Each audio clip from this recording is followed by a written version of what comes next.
Me'n vaig anar al mercat preparat amb una llista de la compra, però la Rosa, la meva peixatera de confiança, encara m'ho va posar tot més fàcil.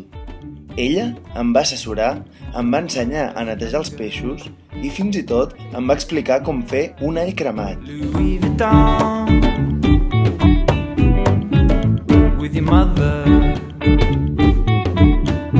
Mira, podem fer així 4 barats, alguna mica de sardina, una mica de cada cosa. Farem una mica de cada cosa. Veus així que queda bé, nen? Veus? I així a la planxa.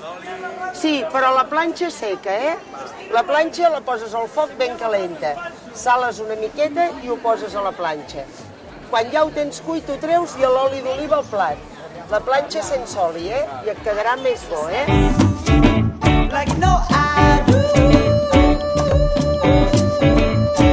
Mira, això per cuinar-ho també és molt bo i això ho pots fer amb un all cremat perquè això no hi ha espina. Això té un os dintre, un tendrum que no té espina i és ideal el no tindre espina. Llavors això ho pots fer amb un all cremat.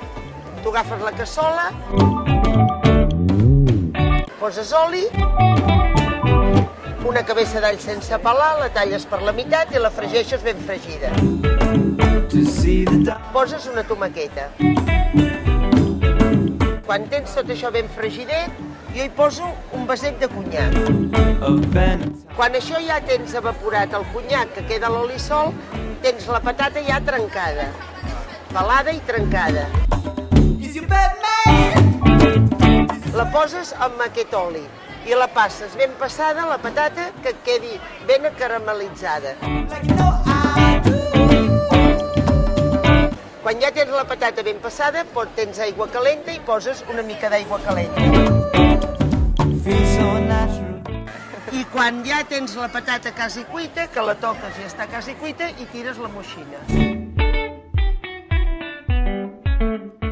Ho proves de sal i ja està. I et quedarà estupendo. Així queda boníssim, de veritat.